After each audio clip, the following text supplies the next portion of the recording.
engin tout en bois, disons en tout cas que taillé dans le bois comme ça. J'ai navigué dans des engins en bois, mais jamais de cette forme-là. C'est ça la première sensation, c'est toute cette masse impressionnante. Hein. On voit vraiment, on a l'impression de naviguer dans un, je sais pas, dans une barge ou quelque chose comme ça. C'est quand même très lourd. Hein.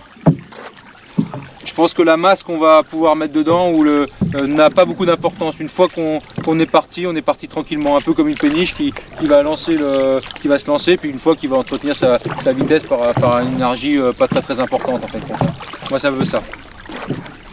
Une rivière à descendre, il n'y a pratiquement aucun problème parce qu'elle se manœuvre très facilement. Donc même je veux dire un petit cours d'eau, du moment qu'il y a plus de 30 cm de fond et qu'il n'y a pas des angles tellement fermés qu'on n'arrive pas à tourner avec la pirogue, mais sinon il n'y a aucun problème. On peut naviguer dans une rivière, dans un petit cours d'eau, une petite rivière qui jetterait en mer, on peut naviguer dedans sans aucun problème. Alors là c'est vraiment pas le problème. Après pour remonter un courant à 2, je pense que c'est peut-être pas possible, mais à 4, si on n'est pas trop chargé et s'il y a assez de profondeur, on doit pouvoir remonter du moment qu'il y a 3-4 km/h de courant. Je veux dire 3 km/h maximum.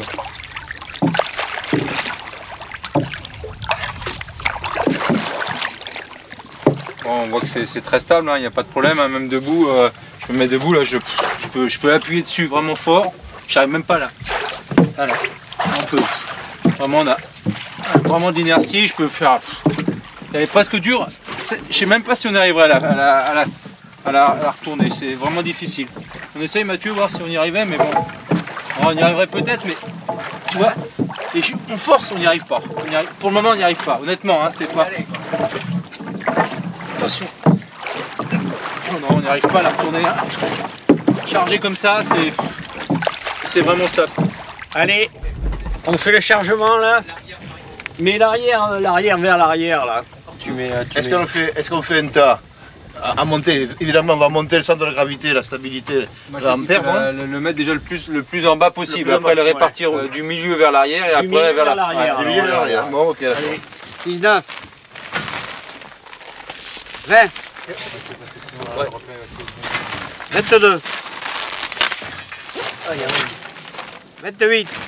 Alors il y a 30 sacs de sable. Bon, 30 x 16, 480 kg. 480. On va faire des allez, un sac ça fait 500 en gros. Ouais, d'accord. 480 et 16. Donc 31 sacs.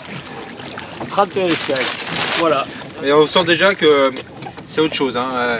Là, elle est descendue sur l'eau, elle paraît déjà un peu moins stable. C'est vrai que ça change tout déjà.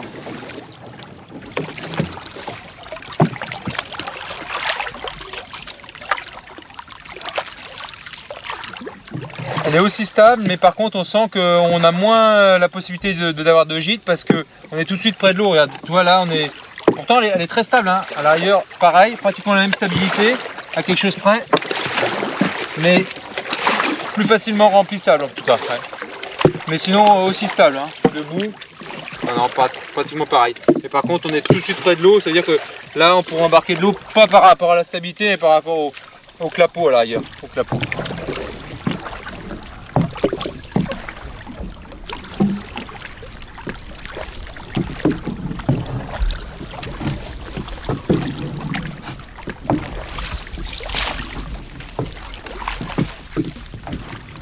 Pour naviguer sur le plat, on doit pouvoir rajouter encore 250 kg. Hein. Mais vraiment 500 kg. Voilà. 250 kg en plus. Il y a 500, on peut aller jusqu'à 750 pour pouvoir naviguer sur le plat sans problème, sans problème supplémentaire, parce qu'il y a de la place là, il y a encore de la place derrière Mathieu, donc il n'y a pas de problème.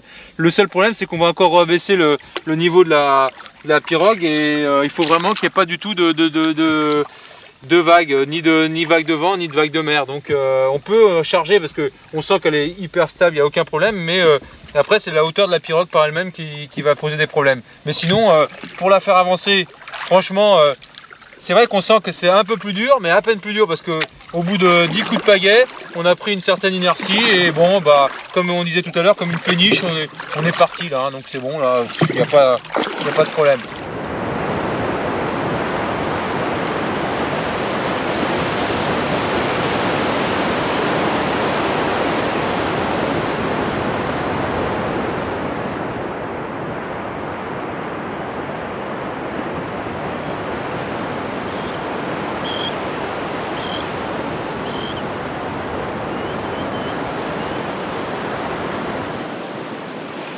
Nous nous posons depuis longtemps la question de savoir quelle était l'utilisation de ces embarcations.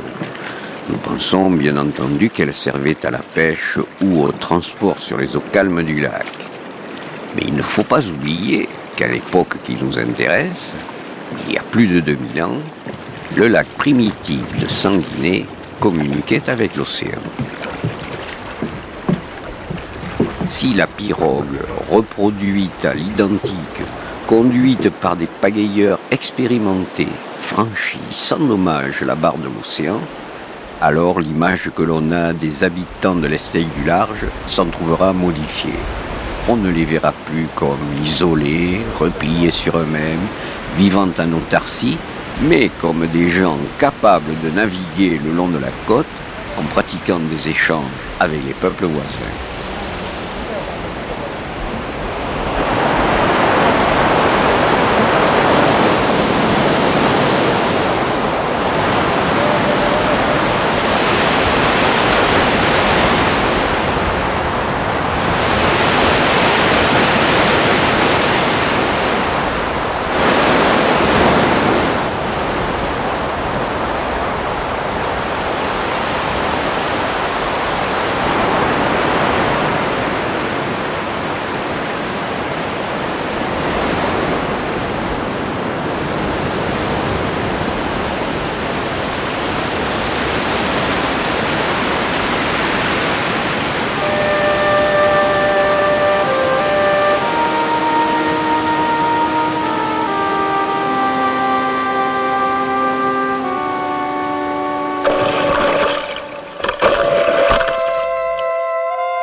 On sait aujourd'hui que les habitants de l'Estelle du Large maîtrisaient la technique de production du fer et que leur pirogue leur permettait de rejoindre l'océan.